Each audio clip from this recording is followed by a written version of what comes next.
Most traders believe they are losing because they have not found the right strategy yet. They assume there is one missing indicator, one perfect entry model, or one hidden market concept that will finally make everything work. But the truth is far more uncomfortable. Most traders never become profitable because the strategy was never the main problem. The real problem is that they approach the market without a stable process, disciplined risk management, or the emotional control required to execute under uncertainty. They spend months learning how to enter trades, but very little time learning how to behave once money is at risk. The first major mistake is believing that profitability is hidden inside a strategy. A trader starts with support and resistance, moving averages, breakouts, price action, or smart money concepts. After a few losses, instead of asking whether the system was followed correctly, the trader concludes that the system does not work, so the rules change. For a short period, the new method feels promising because it is unfamiliar. Then another losing streak arrives, doubt returns, and the cycle begins again. This is strategy obsession. The trader keeps collecting information but never stays with one approach long enough to understand it deeply. They know fragments of several systems, yet they cannot execute one system consistently. Professional trading is not about eliminating uncertainty. It is about making structured decisions while accepting that uncertainty will always remain. The market does not reward the trader with the most complicated chart. It rewards the trader who can identify a valid opportunity, define the risk, execute the plan, and accept the outcome. The search for a holy grail is one of the most expensive habits in trading. The holy grail is the imaginary system that wins almost every trade, avoids drawdowns, and produces consistent profits without discomfort. It does not exist. The objective is not to find a strategy that never loses. The objective is to find a method with positive expectancy and execute it consistently across a meaningful sample of trades. A trader can have a profitable strategy and still lose money because of poor execution. They skip valid setups after a losing streak. They increase size after a few wins. They close profitable trades too early and allow losing trades to exceed the original stop. They take trades outside the plan because they are bored, frustrated, or afraid of missing a move. In that situation, the strategy is not failing. The trader is interfering with the strategy. Most traders make decisions based on their current emotional state rather than their plan. When they feel confident, they take too much risk. When they feel afraid, they hesitate. When they feel frustrated, they force trades. When they feel regret, they chase the market. After a loss, they want to recover immediately.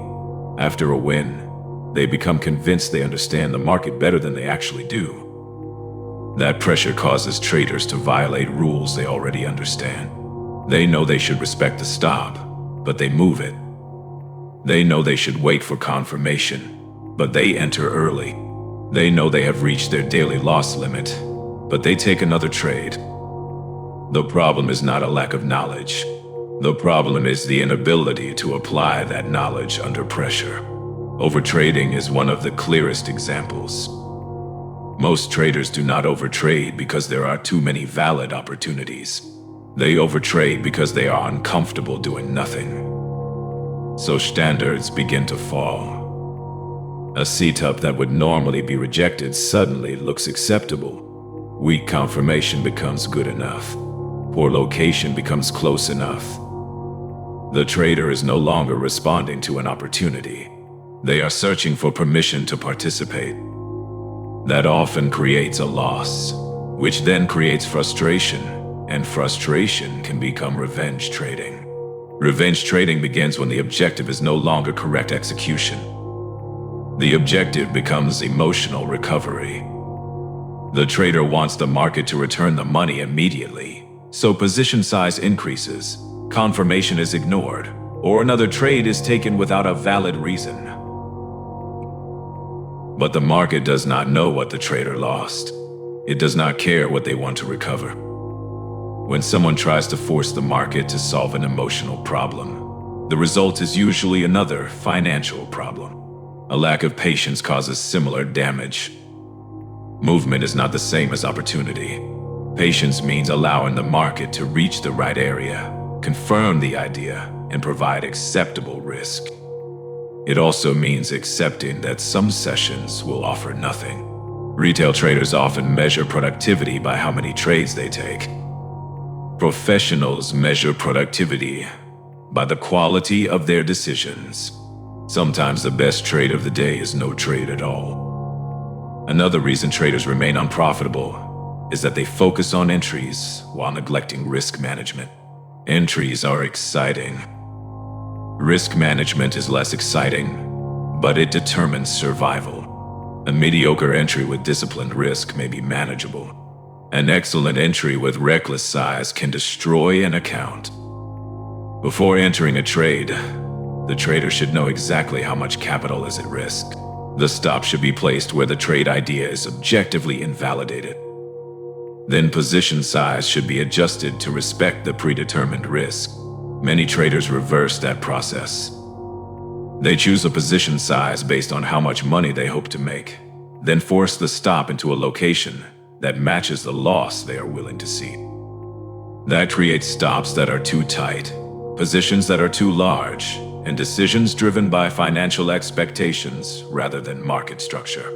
Preserving capital must come first. The market will continue producing opportunities. The trader's responsibility is to remain financially and psychologically capable of participating when those opportunities appear. Risking too much on one position is not confidence. It is placing survival on a single uncertain outcome. Thinking in probabilities changes the entire process. Instead of asking, "Will this trade win?" the professional asks, "Does this trade meet my criteria? And is the potential reward appropriate for the risk?" An edge does not need to work every time. It needs to produce a favorable result across a series of properly executed trades. A system can win less than half the time and still be profitable if the average winner is larger than the average loser. But that edge disappears if the trader skips valid trades, closes winners early, or allows losses to exceed the plan. The probability belongs to the system. Consistency belongs to the trader. You need both. This is where the institutional mindset differs from the typical retail mindset. Professionals focus on process. Retail traders often focus on immediate outcomes. A retail trader judges the quality of a trade by whether it made money. A professional judges the quality of a trade by whether it followed the plan. A profitable trade can still be a bad trade if the entry was impulsive. A losing trade can still be a good trade if the setup was valid, the risk was controlled, and the execution was disciplined. This distinction matters because traders repeat behavior that gets rewarded. If reckless behavior produces a profit, the trader may become more reckless. If disciplined behavior produces a loss, the trader may abandon discipline. Professionals evaluate performance across a meaningful sample. They ask whether entries were consistent, risk was respected, market conditions were appropriate, and emotions interfered with execution. The objective is not excitement. It is repeatability. Sustainable trading is usually less dramatic than beginners expect. It is repetitive. It requires waiting for similar conditions, applying similar rules, and accepting similar risks again and again. The more professional the process becomes, the less emotional trading should feel. Profitable traders also document their decisions. A trading journal should record more than entries and exits. It should capture why the trade was taken, what conditions were present, how much was risked, whether the plan was followed, and what emotional state influenced execution. Over time, patterns become visible. Perhaps the trader performs well early in the session but loses money later. Perhaps most large losses come after the first losing trade. Perhaps one setup performs consistently, while another creates confusion. Without records, these patterns remain vague. With records, they become measurable. Profitable traders also separate losses from mistakes. A trade that followed the plan may lose without requiring any correction. A profitable trade taken outside the plan may still reveal a serious problem. Not every loss is a mistake. Not every win is evidence of good execution. The purpose of review is to identify what should be repeated and what should be corrected. Discipline becomes most valuable when following the rules feels difficult. The real test comes after 2 losses, after a missed move, or after watching a perfect setup reach the target without an entry. Discipline is not the absence of emotion. It is the ability to act according to the plan while emotion is present. Profitable traders accept losses as an operating expense. The inability to accept a small loss often creates a much larger one. A trader moves a stop because they do not want to realize the loss. The market continues against them, and a planned loss becomes a damaging drawdown. The loss was not avoided. Acceptance was delayed, and the cost increased. Ultimately, profitability does not come from predicting every market movement. It comes from controlling the variables that are actually within your control. You cannot control whether the next trade wins. You can control whether the setup meets your criteria. You cannot control how far the market moves. You can control position size, stop placement, and execution. You cannot control volatility, liquidity, news, or unexpected order flow. You can control whether you participate under conditions you understand. Most traders spend their energy trying to control the market. Profitable traders spend their energy controlling themselves. The market does not require you to be right all the time. It requires you to manage uncertainty without abandoning your process. So if you are struggling, do not immediately search for another strategy. First, examine your behavior. Are you following one defined process? Is your risk stable? Are your losses planned or emotional? Are you reviewing your trades honestly? Are you trying to become a better analyst or a better decision maker? Because profitable trading is not primarily about mastering the market. It is about mastering your response to the market. And until that changes, no strategy will be enough. Subscribe to The Institutional Trader for more content on market structure, smart money concepts, liquidity, risk management, and trading psychology. The objective here is not hype, prediction, or shortcuts. It is disciplined execution, professional thinking, and long-term mastery.